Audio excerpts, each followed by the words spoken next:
प्यारे बच्चों, कैसे हैं आप सब? अच्छे हैं ना? तो आज मैं आपकी पाठ्य पुस्तक आकृति के पाठ 18 वे दिन भी क्या दिन थे पाठ का पाठन कराऊंगी। तो चलिए शुरू करते हैं। देखिए, घटना महत्वपूर्ण थी, वरना कुम्मी अपनी डायरी में उसे क्यों लिखती? अपनी डायरी में उसने 17 मई सन 2155 की रात को लिखा, आज रोहित को सचमुच की एक पुस्तक मिली है। तो बच्चों, आप सोच रहे होंगे कि 2155 तो अभी आया नहीं है, तो इसमें 2155 कैसे आया? देखिए, ये जो पाठ दिया है हमारा पूरा, ये हमारा 2155 का दिया है, भविष्य का दिया है। तो उस भविष्य में कितनी बदलाव हो सकते हैं आज से, और सदियों बाद तक कितने बदलाव हो सकते हैं, तो वो इस चैप्टर में बताया गया है कि उस टाइम पे पढ़ाई कैसे होती थी, है ना, और अब हमारे टाइम पे वो होती वो कैसे होती है। तो चलिए पहले हम पाठ पढ़ते हैं, फिर आपको बाद में बताएंगे इसमें और कितने बदलाव हुए हैं और कैसे हुए हैं। चलिए, वह पुस्तक बहुत पुरानी थी।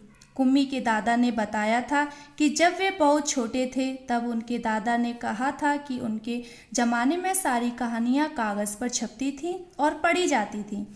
पुस्तकों में पृष्ठ होते थे जिन पर कहानियाँ छपी होती होंगी, और प्रत्येक पृष्ठ पढ़ने के पश्चात दूसरा पृष्ठ पलटकर आगे बढ़ना होता था। सारे शब्द स्थिर रहते थे, चलते नहीं थे जैसे आजकल पर्दे पर चलते हैं। देखिए, यहाँ पर दिया है कि जो कुम्मी है वो उस टाइम पे सन है आपकी 2155, तो वो 2155 में है। तो वो बोल रही है कि जब मेरे दादाजी बोलते कि जब वो छोटे थे तो उनके ज़माने में जो कहानियाँ होती थी, जैसे आपकी जी किताब है, तो आपकी इस किताब में कहानियाँ छपी हैं, कागज़ों पर छपी हैं, है ना। तो फिर वो बोलती है कि अगर उनको आगे पृष्ठ पढ़ना होता तो उनको पृष्ठ पलटना पड़ता था, लेकिन अब जब हम 2155 में हैं तो हम अब पढ़ते हैं तो क्या पढ़ते हैं, हम तो मशीनों में ही पढ़ते हैं। हमारी तो जो भी पढ़ाई होती है वो सारी पर्दे पर ही होती है, यानी कि जैसे कंप्यूटर, देखिए लैपटॉप पर बैठी है और ये पढ़ रही है। तो आगे देखिए, रोहित ने कहा था कितनी पुस्तकें बेकार जाती होंगी, एक बार पढ़ी और फिर बेकार हो गई। तब तो हमारे टेलीविज़न के पर्दे पर ना जाने कितनी पुस्तकों की सामग्री आ जाती है और फिर भी वह पुस्तक नई की नई रहती है।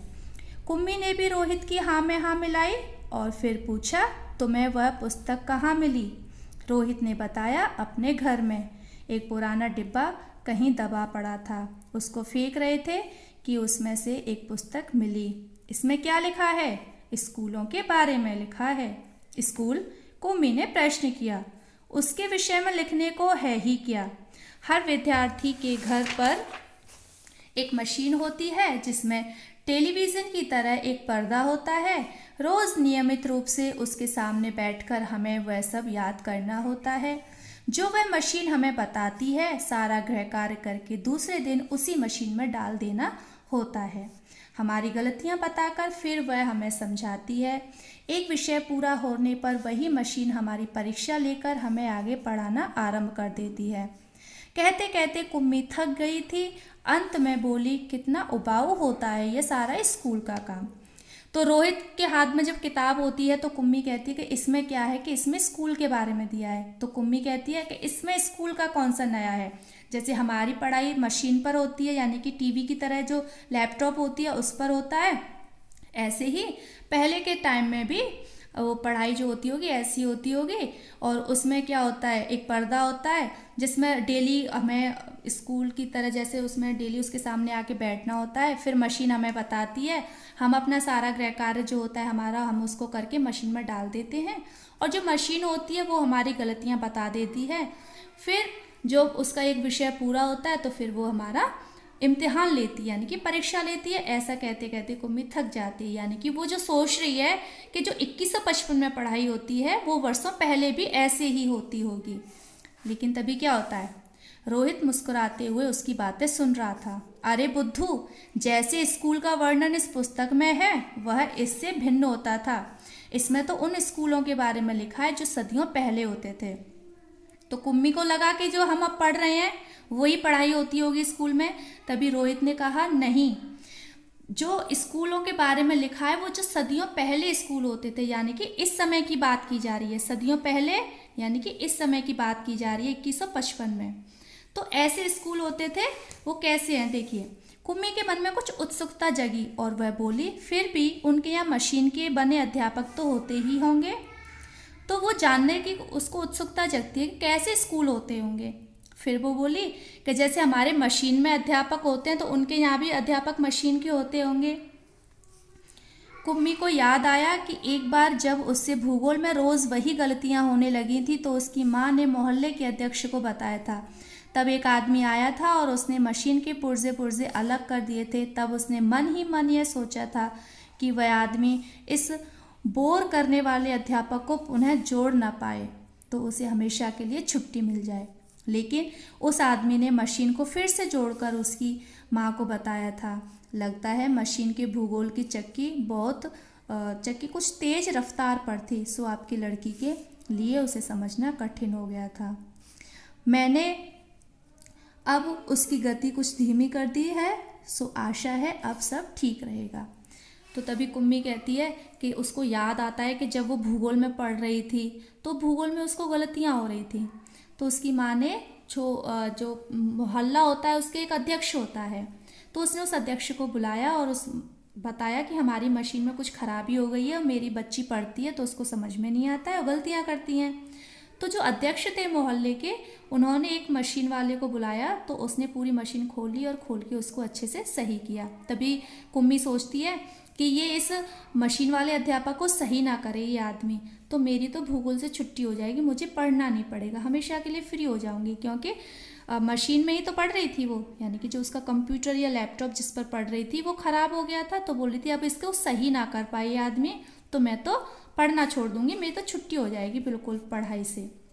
लेकिन होता क्या है, वो जो आदमी होता है उसने वो पूरी मशीन को सही कर दिया था और कुम्मी को उसी समय भूगोल का सबक सीखने बैठ जाना पड़ा था। मन ही मन वह उस मशीनी अध्यापक को कोसती रही थी और वो आदमी जो था वो तो चला गया सही करके, तो उसी समय उसको भूगोल का पढ़ने के लिए बैठना पड़ा था। और वो मशीनी अध्यापक यानी कि जो कंप्यूटर पर जो उनको कमांड देते हैं कि आपको ये गृह कार्य करना है, आपने ये गलतियाँ की, तो वो उसको कोस रही थी, परेशान हो गई थी उससे। तभी रोहित ने कुम्मी के सोचने के सिलसिले को तोड़ा और बोला, हाँ तब अध्यापक तो होते थे परंतु मशीन नहीं, स्त्रियां और पुरुष होते थे। तो वो ऐसे सोच ही रही थी, तभी रोहित बोलता है कि नहीं, उस समय अध्यापक तो होते थे लेकिन मशीन वाले अध्यापक नहीं होते थे, यानी कि वो मशीन में नहीं पढ़ाते थे, वो स्त्री और पुरुष होते थे, यानी कि वो सामने बैठ के बच्चों को पढ़ाते थे।